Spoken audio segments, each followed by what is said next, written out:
po sa mga nakaschedule ang laundry day-to-day. Safe ba na magsampay ng ating mga labada?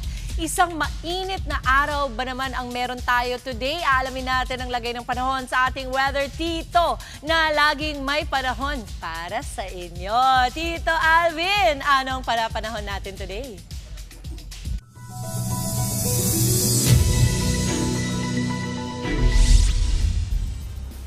Good morning Mama Dims at good morning mga kapatid para sa magiging lagay ng panahon ngayong araw na ito. Bagamat may mga mainit po sa malaking bahagi ng ating bansa, may mga ilang areas po na nakakaranas ng malawakang pagulan. Dulot pa rin ng ating tinatawag na shear line. Hindi kagaya ng mga low pressure area o bagyo na merong mga defined center o gitna. Ang pagkilos po ng shear line ay nakadepende sa lawak ng ating amihan o northeast monsoon. Nagkakaroon po yan ng parang push and pull kalaban itong ating tinatawag na easterly. So meron tayong parang tug of war dyan. Nagiging mapanganib ang shear line dahil tumatambay o nagtatagal po ito. Itong ating shear line ay magpapatuloy na makakapekto sa ating bansa in the next 2 to 3 days pa. At maaaring sa susunod na linggo, kasabay ng pag-atras o paghina ng ating amihan, umatras na din yung ating shear line. Pero sa kasalukuyan, nagdadala po ito ng malawakang pagulan sa malaking bahagi ng Visayas. Kapansin-pansin po dito sa ating satellite image, ang malawak na kaulapan na dulot nitong ating tinatawag na shear line.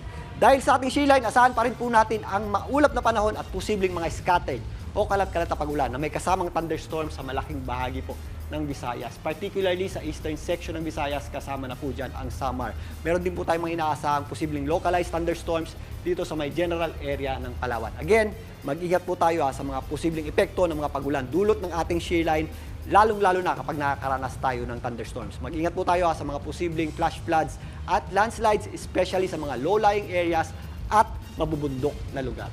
Samantalang dito naman sa Mindanao, yung ating concentration ng mga posibleng thunderstorms ay nandito sa rehiyon ng Caraga. Patuloy tayong makakaranas ng maaliwalas at mainit na tanghali sa malaking bahagi ng Mindanao. Pero kung mapapansin nyo, pagsapit ng hapon at gabi, tumataas yung ating tsansa ng thunderstorms, particularly dito sa area ng Zamboanga Peninsula.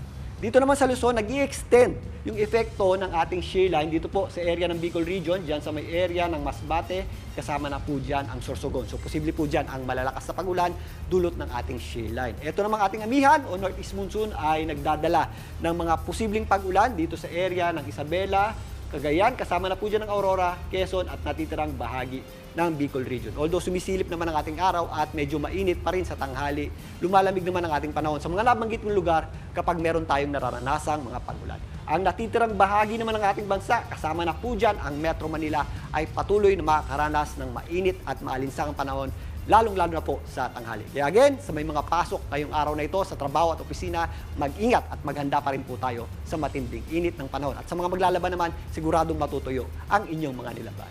Muli, ito po ang inyong weather, Tito Alvin, na laging may panahon para sa iyo. Mga kapatid, Dimples Romana po, kumpletuhin ang inyong umaga ng mga kwentong puno ng inspirasyon. Salubungin po ang bawat araw ng may ngiti at pag-asa. Kaya't mag-subscribe na po at mag-follow na sa aming social media pages ng News 5.